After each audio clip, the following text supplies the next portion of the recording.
Hey, friend. Welcome to the Human Design Diaries, a Soul Aligned Sisters podcast. Here we will delve into the fascinating world of human design. In this series, we'll cover the basics, dive deep into the gates and channels, and share plenty of laughs and magic. Join us as we explore how human design can guide you to live a more soul-aligned life. Get ready for insightful conversations full of practical tips and insights to help you on your journey. Let's explore. Let's talk about me now. Okay. Let's talk about you. Okay. So time benders or manifesting generators are a combination of the initiator manifestor type. So they have the internal nonverbal creative flow that feels urgent and they want to follow it and they don't want to tell anybody about it. They just want to go do the thing. And then they have the energy of the generator type. Or the alchemist type. So they have the sustainable workforce and life force energy to bring that idea into being and to do the work of building and develop mastery at whatever they're doing. So that's their purpose, right? Is to kind of bridge those two types and be the ideas man and the worker bee, if you will. So you can imagine that everything that we've talked about are the previous two types, the initiators and the alchemists, is also true in some fashion for the time bender. What I will say separately about the time bender is the reason in quantum human design they're called time benders is because they are designed to find the fastest route from A to Z. They're always looking for efficiencies. They are looking to bend time, to get something done faster, to figure out how can we do this better, how can we skip steps. And they will skip steps. They will skip steps intentionally sometimes to see if they can get away with it. And they will skip steps sometimes unknowingly, right? Like, for example, this is kind of a silly little example, but like in a time bender email, and not that this is just time benders, but for sake of the example, like they might miss words, right? They're typing so fast that like they skip a word or whatever, or they skip some step that's actually really important and they don't mean to skip it in like a process, but they skip it nonetheless. It's like they can't see all of it. And I sometimes see this too, where I think you gave me an example this morning, Becky, when we were chatting, where like they can't be bothered to like read the instructions. Yes. And that's something I have experience with manifesting generators. Like I actually love them. Like I love y'all for sure. But you guys frustrate me because I'll get a response back and it'll be like, did you even read? Like it's right there. Did you read did you even get down to the bullet points after the first sentence? Like I even bullet pointed it for you. So it would be easy to digest. And it's like, but I had it all worked out. It was so easy. And now you want to do something totally different. I feel like that is like a common theme when you're working with and honestly, it frustrates me. It does frustrate. Like I've had experiences where it's like, I love you, but I would like to shake you. Not you, Jill. Yes. Well, of course sometimes. I've had that with you. But like with people I'm working with, and it's like I know that's their design. And it'll be like, jeez. I just wish she would just email, like, would she just read my email? Like we're gonna have this full back and forth about what I actually already said. You just couldn't be bothered to read. Yeah. I mean, that's part of it. Like I'm not going to lie. That is like remember, like when you are feeling frustrated with somebody around something like that, like you can take like you might not even know if they're a manifesting generator or time bender type. Doesn't matter. You can see the scenario and you can say, oh, well, I know this person is, you can make this up in your mind, right? But this gets you to compassion. I know this person is like really quick, moves fast, like nobody can keep up. And I know that they are skipping steps because they believe that is because one, they're built that way, and two, they think that is like how they can be more efficient and get more done. And we love that about them. And sometimes they skip steps that are like not great, like not reading the email where I explained everything and then just asking me instead to tell them verbally like what I wrote in the email. So it it can be frustrating for sure, but there's a purpose to it, and it's operating, this energy of like finding the efficiency is operating whether they realize it or not. So you can think like they're not just being a jerk and not reading your email. Maybe they did read the email and they skimmed it because they like cannot read all the lines because they just don't operate that way. So Yeah. they're trying to find the like most efficient way to even get the information that they're looking for, and maybe that's not reading, maybe it's asking.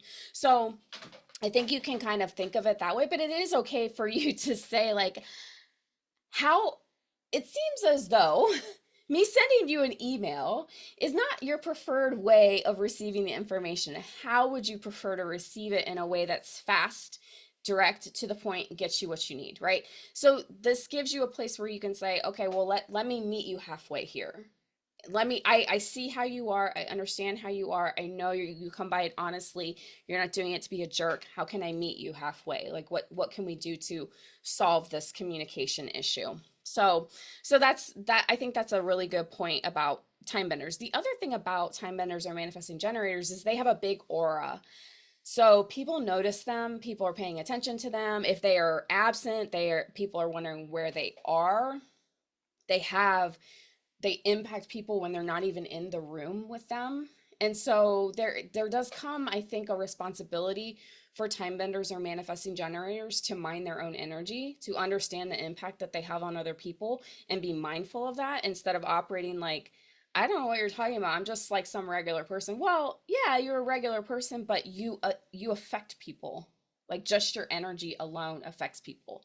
So being aware of that and taking responsibility for that is important. And that goes to strategy. So, strategy again is how do you engage your energy in the world?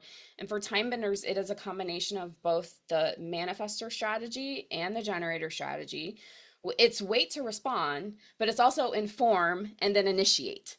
So, first, you have to wait for that external cue that we talked about with generators. So, you have an idea, you hold on it, you wait to see something that reminds you of your idea in your external world. Check in with your sacral or your whatever your authority is. It's not necessarily sacral, but whatever your authority is, you follow your authority before you decide. And then when you decide what you're going to do, let's say it's a yes for you, you have to inform. You tell people what you're going to do before you do it. This is where that aura comes into play, where you have an impact on people even in ways you don't realize. So let them know where they fit in. Let them know what you're going to be doing. Let them know that you're going to be gone. So they're not wondering about where you are. And then do the thing. Initiate the action. Go for it. So that's strategy for time benders or manifesting generators. What kind of roles do you see a lot of manifesting generators move into, like in their life and in their career?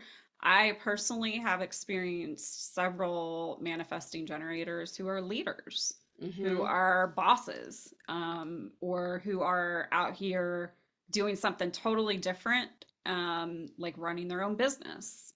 Mm-hmm. So I don't know, like what do you, what are some of the roles that would be good for them?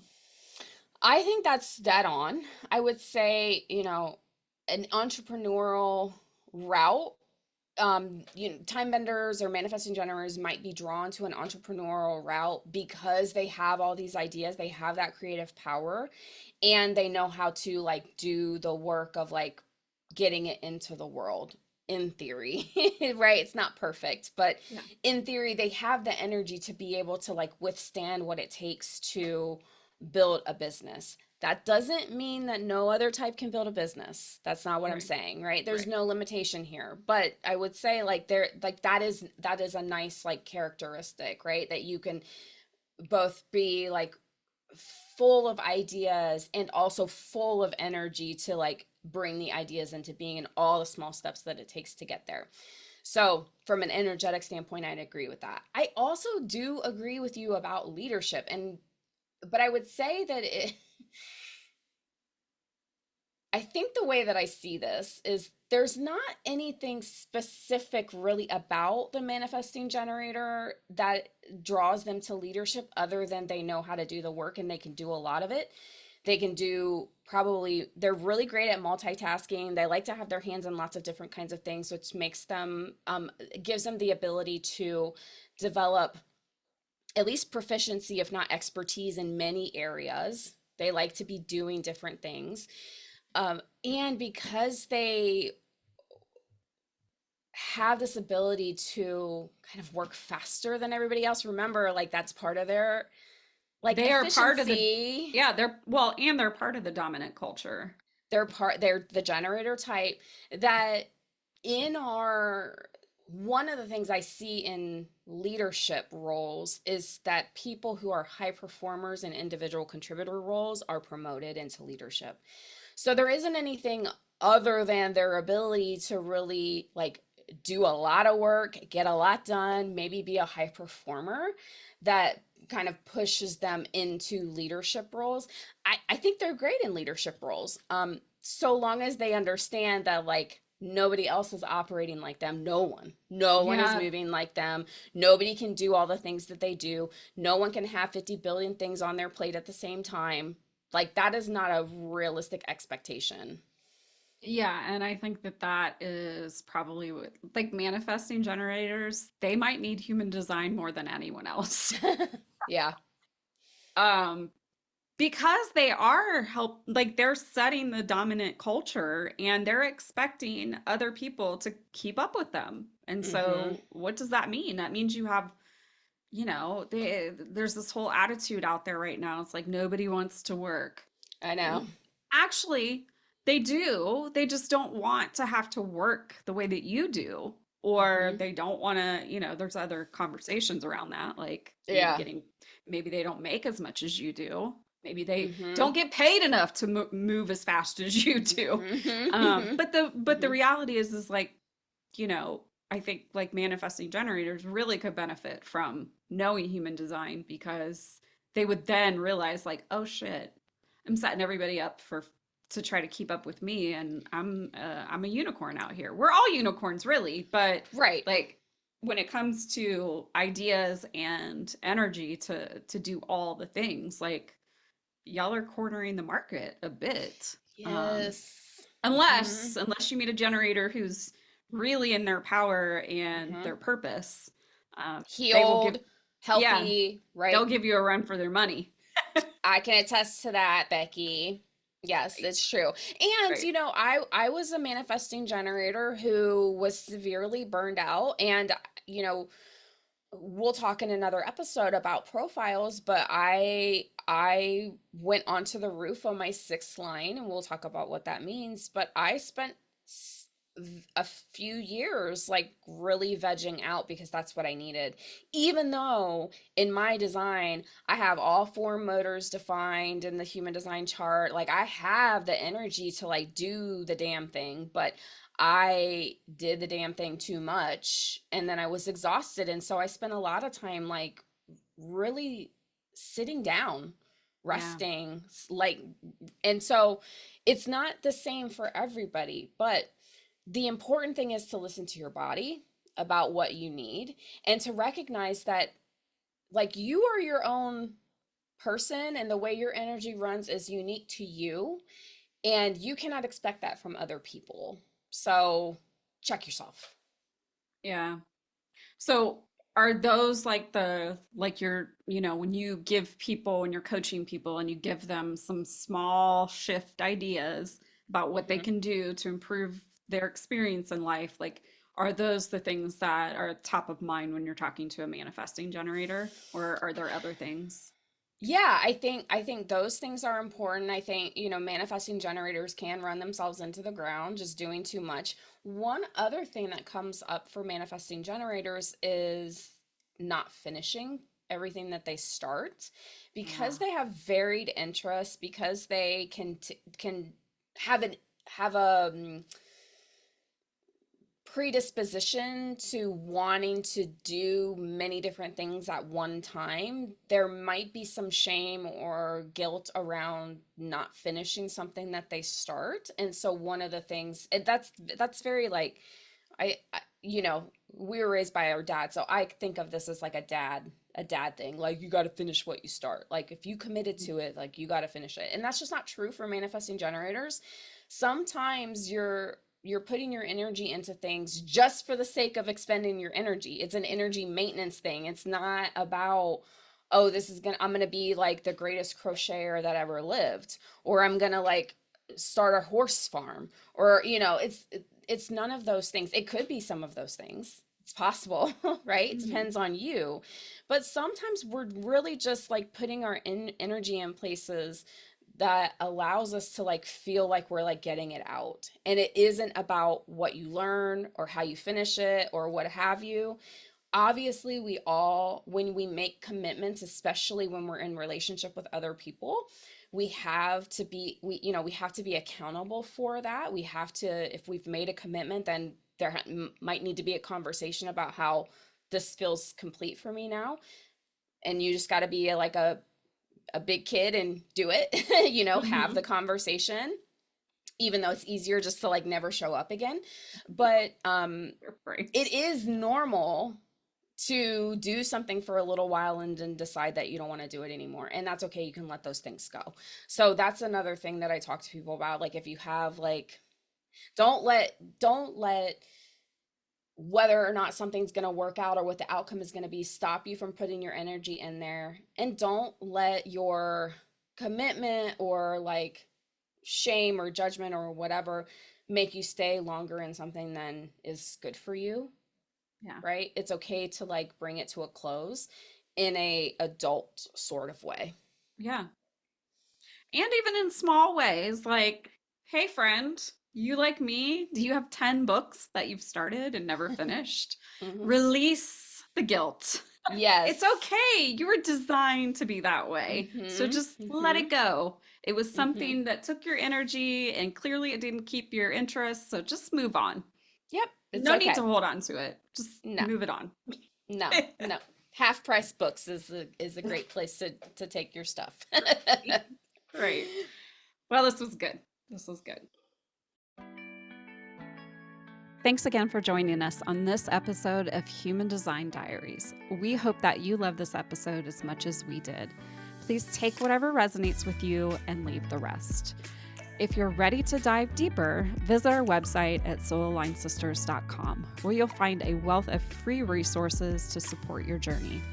In our store, you can request a free human design chart, purchase low-cost reports, or even book a personalized reading with Jill. Be sure to explore our blog's Human Design Library, filled with stories and insights to help you get aligned. And don't miss our free Introduction to Human Design workshop, available through the Soul Aligned Sisters online school. Whether you're just starting out or deepening your knowledge, there's something there for everyone. Stay tuned for more episodes as we continue to uncover the magic of human design.